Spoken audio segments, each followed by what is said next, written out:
North-South divide. It's something we hear about time and time again. Every month seems to bring a new idea about how to close it, with initiatives announced on business, transport, housing or skills. And this month is no different, with Home Secretary Priti Patel promising that as part of a new post-Brexit world, immigration rules will change to a points-based system. But get this. As part of the system, if people agree to live up north, they're going to get extra points. Supposedly, this will help spread the benefits of immigration more evenly and make sure people don't just settle in London when they come here.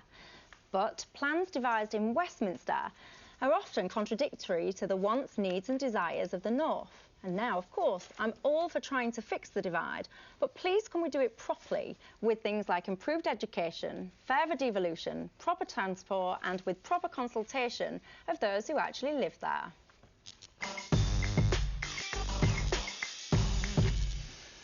So one way of reading what you just said there, Michelle, was that the North doesn't want any more immigration. No, that's not my point. So don't dump your problems on us. That's not my... Let's be clear, that's not my point. No, I'm teasing. The Australian points-based system, I think there are some doubts about that as to whether it actually works or not, because actually one of the concerns with it is that you end up with highly skilled migrants who are unable to get beyond the gig economy, unable to get the work that they're qualified for. So they're whatever, Uber drivers or Deliveroo drivers, but they're effectively not doing the work that they're qualified for. So they're putting those concerns to one side.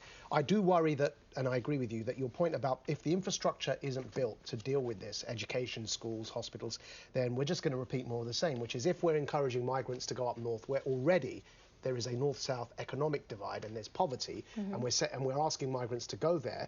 If the infrastructure isn't there to support them, you're only going to stoke more tensions. You're going to create more divisions. You're going to put more of a strain on that infrastructure, and it may not fix the problems you intend to fix. So I think it's a good idea to encourage economic migration from the south to the north, but without the necessary infrastructural investment done first, it will backfire. And properly and taken seriously, because for me, you know, of course, this is all fine and all well and good, but I just feel like it's constant tinkering around the edges and constant, you know, little sound bites as to what we will do, and it's not ever taken seriously enough for me, this proper north-south divide. What do you think? Yeah, no, I totally see what you're saying, and I agree with what Madge was saying as well. I think I've always thought that immigration needs to be somehow better spread around the whole of the country, and that way you don't get the sorts of resentments from the sort of indigenous communities that you've seen in certain areas, like the community that I grew up in.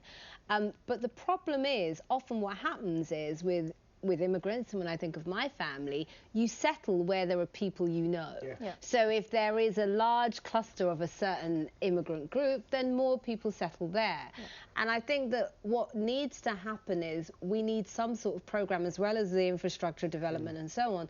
We need something that actually prepares the local community for this new group that's coming in, so that there's a better way of integrating them. That's what we've never done properly. I would say probably we did it well with the Windrush, because we had all those videos of, you know, the sort of Caribbean people coming over, and there was a little bit of sort of excitement almost. Also, though, we've never done it since. It's easier to integrate the first few that come, because by definition, they don't have anyone else, so they're going to mix. Exactly. The minute you have a community and people are buying from the same stores, buying the same food, that's where it becomes harder to have the mixing. We need to figure out the integration piece.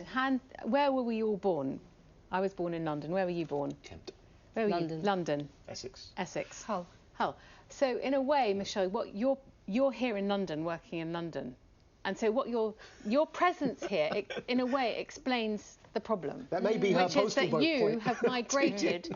You've migrated south because this is where the opportunities are, this is where you want to be, this is where you want to live, this is where you want to work. No, where I would want to live and work is home, in Hull. But it's always, that's her point. Yeah, and the opportunities. If you were there, though, you would be a magnet for other people. Like, we'd all rush up and we'd run the pledge from relocate. Well, what I would, you talk about economic migration, you look at things like Westminster having this humongous refurbishment for, I think it's 6 years or so. What I would do is actually relocate Parliament for those 6 years to the north. Nick is scrunching up his face as though that's the most bizarre. Well, the BBC moved a lot of its operations to Salford, and that helped. And Channel 4 is going to leave. Why did you pull a strange face? Why not? Oh, you want to hear from me now? Yes. Oh, I do, and I haven't got a right to darling. now. Oh, that's what it's about now. Oh, suddenly we want to hear.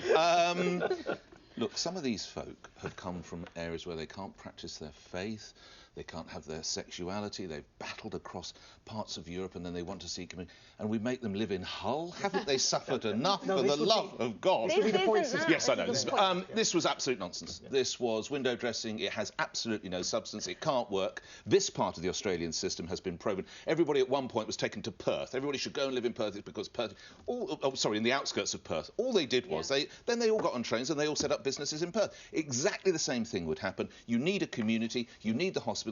So they would move them all to Sheffield and Hull and wherever else and Blackburn. And understandably, many of them would just come south. It cannot work. Period. Why did you pull a strange face when I suggested during that 6-year period of refurb that you could relocate Parliament up north?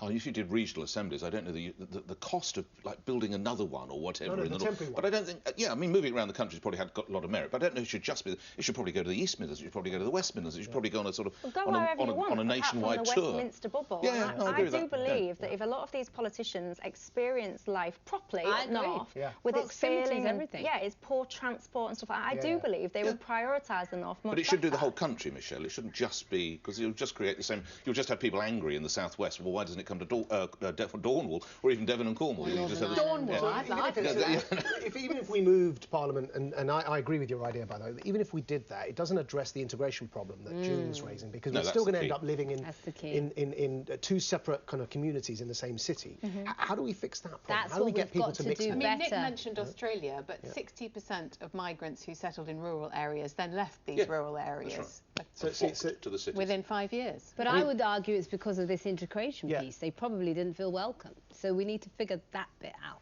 well, it's interesting to me because we don't have the problem that Paris has in that it's only wealthy people in the middle and poor people on the suburbs and the outskirts. But even though we're living in London, Grenfell Tower was in the Royal Borough of Kensington and Chelsea. The thing is, we're still living very separate lives, even if we're next door to each other. Yeah. I don't see us mixing in there. There was one of my son's school teachers was her 15-year-old, I mentioned this before, was tragically stabbed to death. You told me. And my wife went to the church for the funeral. I was at work, I couldn't go, but she went. And she's American, white, and she came back. And she was astonished because it's in the same area we live. The church is literally on the same street. It's a 5-minute walk to that church. She was astonished at the separate lives that people are living in the same neighbourhood. On the same street a lot of the time. Yep, on the same street, different separate lives completely. And she went into that service in that church, and she said she was probably the only white person there. And so, what does that tell us about this idea from the government? Then you think that would just create the same with folk living up? I'm interested in June's point. How do we get people to? How is it that my wife was the only white person at this funeral when we're living on the same street, and and there are lots of white people in my building? That's the bit we have to look at. Yeah. But Anyway, on that note, you're watching The Pledge on Sky News. Next, why no one is too cool for school.